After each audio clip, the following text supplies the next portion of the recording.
Harvard professor Dr. Cornel West said this in an interview with Anderson Cooper this week. We cry because we care. We're concerned. It's not about political correctness. It's not about self-righteousness. We cry because we are not numb on the inside. Let me ask you, when was the last time you cried for someone or something? When was the last time you shed some tears, even if just on the inside? I guess what I want to ask you is, are you able to have compassion? It says in Matthew 9, verse 36, when Jesus saw the crowds, he had compassion for them because they were harassed and helpless like sheep without a shepherd. What does it mean to have compassion? Let me break it down for you into 3 parts today.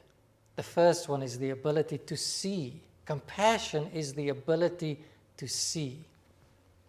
You know, Jesus was busy and on the move. He was teaching, he was preaching, he was healing. And in the midst of his hectic and crazy life, he paused. He lifted his eyes and he looked out and he saw the crowds. He took notice of the needs and suffering of others.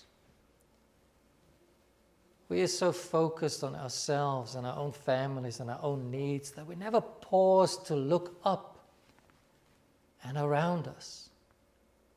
Compassion means you take notice. Like Jesus, you see those around you who are harassed and hurting and helpless by a pandemic or by the economy, by politicians or by police brutality, by loneliness or by so-called friends on social media, oppressing systems or their employers, by difficult circumstances. Compassion is to see.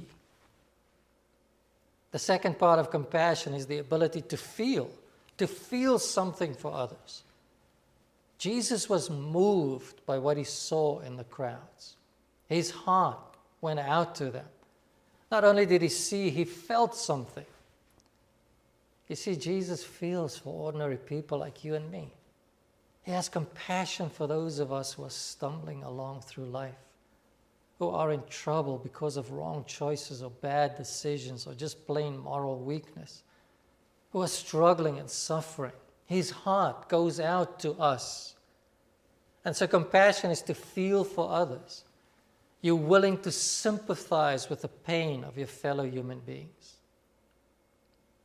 And here's the third part of compassion. It is to heal, to bring some kind of healing. Not only did Jesus see the needs around him, not only did he feel for the people, he did something about it. He displayed compassion by healing those who were sick. Moved with compassion, he healed a guy with leprosy. Moved with compassion, he touched the eyes of 2 blind men and they could see again. Moved with compassion, he raised the widow's only son from the dead. Wherever he went, he helped those in need. You see, compassion is the pity that stirs you and me to act, that compel us to do something in order to help those who suffer. We cry, we see, we feel, we heal, because we're not numb on the inside. As disciples of Jesus, we have compassion like he has. So here's this week's Make a Move, your call to action, to get going. Take some time this week to put your life on pause and simply look up. Then what do you see? What needs do you see around you and in the world? Then pray that the Spirit will move you and allow you to feel compassion. Then find some ways to bring healing to those who are suffering and in need.